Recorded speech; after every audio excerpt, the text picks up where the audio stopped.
Hey, hop mes petits feux follets, j'espère que vous allez bien. Moi pour ma part je vais super bien et aujourd'hui je voulais faire une petite annonce, je voulais faire une petite publicité à mon maigre niveau, mais voilà, je voulais quand même faire une petite publicité pour un compositeur de talent, je trouve, en termes de musique d'horreur. Enfin en tout cas moi j'apprécie ce qu'il fait. Euh, voilà, enfin j'ai mes petites préférences on va dire sur internet en termes de musique et c'est vrai que je l'ai découvert grâce à Skull. Il a fait une musique à Mademoiselle Macripsta et donc je vais vous le présenter de ce pas. Il s'agit tout simplement de OCS Novice. Voilà, alors OCS Novice, c'est une chaîne YouTube sur laquelle vous allez retrouver des musiques libres de droit. Donc, au même titre que Miyu, vous pouvez utiliser ces musiques pour vos courts-métrages, vos films, vos vidéos YouTube. Cependant, comme pour Miyu, s'il vous plaît, pensez quand même à mettre le lien de la musique en description avec un lien vers la chaîne. Voilà, c'est toujours sympa, surtout quand quelqu'un compose une musique libre de droit. C'est toujours sympa plutôt que de se dire c'est libre de droit et on met rien. Non, voilà. C'est toujours sympa de pouvoir compter sur les gens qui utilisent sa propre musique, de mettre en dessous un lien dans la description. Donc j'espère que vous le ferez si vous le faites. Et si vous connaissez pas, voilà, allez checker sa chaîne tout simplement pour faire votre propre avis. N'hésitez pas à vous abonner aussi à ce qu'il fait, c'est très sympa. Et je pense que ça le motivera à faire encore plus de musique et voire même encore mieux que ce qu'il fait déjà, qui est déjà très bon taf. Et je pense que le fait d'être encouragé, ça aide toujours à s'améliorer encore plus. Donc n'hésitez pas à aller l'encourager, à aller voir sa chaîne. Voilà. Sur ce, je vous laisse avec ma petite creepypasta intitulée Jade.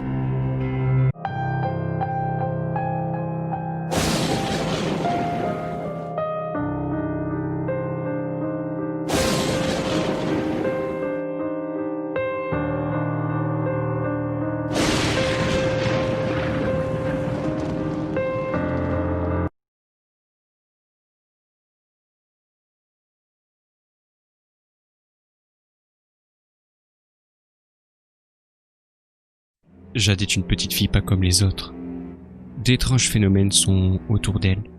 Tout a commencé à l'âge de ses 5 ans. Au début, il s'agissait de phénomènes moindres, mineurs, sans réelle incidence. C'était des objets qui disparaissaient dans sa chambre et qui réapparaissaient aléatoirement dans la maison. Au début, on pensait qu'il s'agissait juste de jouets non rangés ou qu'elle avait déplacés. Mais quand on voyait sa confusion, cela nous troublait davantage. Ceci dit, étant donné qu'il s'agissait de détails assez anodins, on n'y prêtait pas attention. Pourtant, on aurait dû. C'est à l'âge de ses 8 ans que tout a commencé à s'intensifier. Les phénomènes autour d'elle sont devenus plus violents, plus spectaculaires et plus imprévisibles. Au début, il s'agissait de murs qui tremblaient. Ensuite, sont arrivées les terreurs nocturnes. À son âge, c'est peu commun. En général, les terreurs nocturnes s'arrêtent à partir de l'âge de 8, 9, 10 ans. Mais pas là. Là, elles étaient souvent présentes. Elle faisait beaucoup de cauchemars, et on avait beaucoup de mal à la consoler. C'est aussi une enfant assez énergique et assez capricieuse, bien qu'on ait toujours essayé de lui inculquer la meilleure éducation possible. Et au début, quand elle piquait des colères, on trouvait ça plus ou moins mignon. Mais plus maintenant. Maintenant, quand elle pique une colère, les vitres explosent, se fissurent.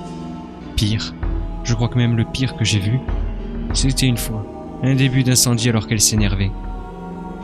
On ignore comment cela se produisait, ni comment elle faisait. Je ne savais pas comment l'expliquer et aujourd'hui encore je ne saurais pas l'expliquer. Elle ne contrôlait plus ses émotions.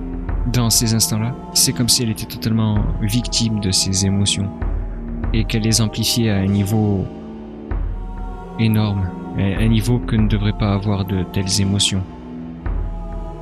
Comme si à chaque fois c'était la chose la plus intense de toute sa vie, de toute son existence. Vous ne comprenez peut-être pas où je veux en venir, ni ce que je veux dire, et pourtant, imaginons un seul instant par rapport à ces crises de colère. Eh bien, laissez-moi vous dire qu'on ressent sa colère. Et sur son visage, ses yeux de petite fille, on voit que la colère est beaucoup trop intense. Son regard est fou furieux, Ce n'est pas juste un simple caprice, c'est quelque chose de plus spectaculaire que ça. Et la fois où l'incendie a commencé à se déclarer juste après sa colère, nous a beaucoup surpris. Je ne vais pas l'accuser elle de l'avoir déclenché. Du moins, si c'était elle qui l'avait déclenché, mais pas avec des gestes. Je n'arriverai pas à l'expliquer. C'est comme si sa colère se matérialisait sous forme de flamme. Oui, c'est ça. Elle avait des genres de pouvoirs surnaturels, extrêmement puissants et incontrôlables, ce qui rendait le tout encore plus effrayant et dangereux, aussi bien pour nous que pour elle-même. Elle ne semblait pas se blesser pour autant, et c'est ce qui nous rassurait. Cependant, devant l'ampleur des dégâts, on ne pouvait être que ébahi, stupéfait et choqué. Imaginez que la prunelle de vos yeux, la chair de votre chair, devienne tout à coup un genre de démon, quelque chose du genre. C'est effarant, je ne saurais pas le décrire et je ne pourrai jamais le décrire, c'est impressionnant.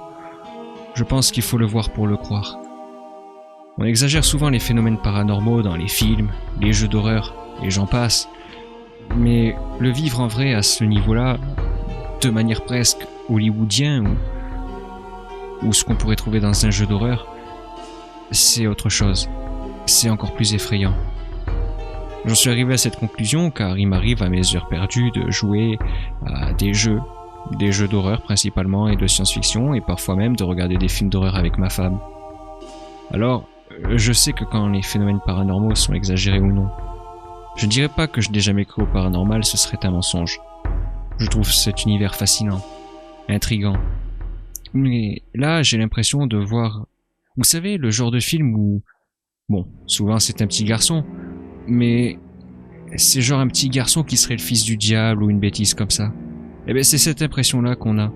Pourtant, on sait pertinemment que c'est nous qui avons conçu et donné vie à cet enfant. Et aucun de nous n'a des dons spectaculaires ou paranormaux. On n'explique pas comment on en est arrivé là et comment cela est possible. Je crois que le plus troublant a été aussi quand une fois elle était extrêmement triste. Elle venait de se disputer avec sa meilleure copine et là encore une fois cela a pris une toute autre ampleur. C'était impressionnant. Elle pleurait à chaudes larmes. On ne pouvait pas la consoler ni l'arrêter. C'était horrible. On aurait dit qu'elle avait perdu l'amour de sa vie ou toute sa famille, tout ce qui était le plus cher à ses yeux. Elle n'était d'une tristesse effroyable. Et encore une fois, on en ressentait les émotions comme étant nos propres émotions, sachant pertinemment que l'émotion était de plus en plus forte en s'approchant d'elle. Et vous vous demandez sans doute ce qui s'est produit. Une inondation. Oui, une inondation dans la maison. Il y avait une pluie tropicale, une pluie diluvienne, comme on peut trouver dans les jungles. Des pluies à grande corde, comme on dit. Et ça ne s'arrêtait pas, ça inondait la maison. Ça a court-circuité la maison aussi. Mais comment expliquer un tel dégât des eaux? Comment expliquer que la plomberie elle-même se mette à se boucher, que les robinets s'ouvrent aussi en grande pompe de partout et... Bref, tout ce qui pouvait générer de l'eau et ce qui ne pouvait pas en générait. Et du coup, on s'y retrouvait avec un dégât des eaux monstrueux. Ça a été très compliqué d'expliquer aux assurances ce qui s'était passé. On ne pouvait pas dire que c'était de la faute de notre fille, on ne nous aurait pas cru. Les assurances ont d'abord cru qu'on mentait et en venant vérifier sur place, ils ont pensé à un attentat criminel. Un voisin qui nous en voudrait et j'en passe. Ils ont failli nous obliger à porter plainte. On a dit qu'on allait porter plainte, mais on ne le fera pas. Comment expliquer à la police de tels phénomènes? Les choses sont rentrées dans l'ordre plus ou moins. Je dis bien plus ou moins, parce que, entre-temps, ces terreurs nocturnes s'étaient arrêtées. Là, elles ont repris de plus belle, et c'est encore plus effrayant. Imaginez un seul instant que votre pire peur, votre pire cauchemar, devienne réalité, qu'il prenne vie, qu'il prenne forme. C'est ce qui s'est produit il y a 2-3 jours. Elle s'est mise à hurler de terreur. Est-ce qu'on ne comprenait pas? c'est que quand elle hurlait, c'était comme si on était sous des sirènes d'alarme, le volume à fond, ou devant la scène d'un concert. Son cri était horriblement strident, effrayant, mais on ressentait toute sa détresse et sa peur. On est ses parents, on l'aime après tout, on ne va pas la juger. On a détalé, on a accouru dans sa chambre. Quand on est arrivé, on a vu ces horribles créatures se pencher au-dessus de son lit, bavant du sang et de la salive, et un genre de liquide visqueux sur notre petite fille, qui était terrorisée. Mais pire encore, quelque chose n'allait pas. Sa petite robe de chambre, ses cheveux, semblaient flotter d'un vent surnaturel qu'il n'avait pas dans la pièce. Et tout à coup, l'atmosphère est devenue extrêmement lourde, comme avant un violent orage. Elle s'est comme calmée, concentrée, repliée sur elle-même, recroquevillée, et puis d'un coup d'un seul, elle s'est remise à hurler. Et quand ce fut le cas, les créatures ont explosé en des milliers de lambeaux de chair. J'avais du sang sur le visage, des boyaux sur les épaules. Ma femme a fait un malaise à cet instant-là. Pire encore, pendant l'explosion, car c'est comme si on avait vécu une véritable explosion, j'ai été violemment propulsé contre un mur. C'est quand j'ai repris connaissance que j'ai vu qu'il y avait des boyaux partout. Et notre petite fille, qui marchait pieds nus, dans des flaques de sang. Cependant, quelque chose n'allait pas. Elle semblait toujours dans cet état comme surnaturel, un peu comme si elle faisait du somnambulisme. Je n'oublierai jamais son regard. Elle qui a des yeux noisettes, si jolis, avait les yeux entièrement noirs.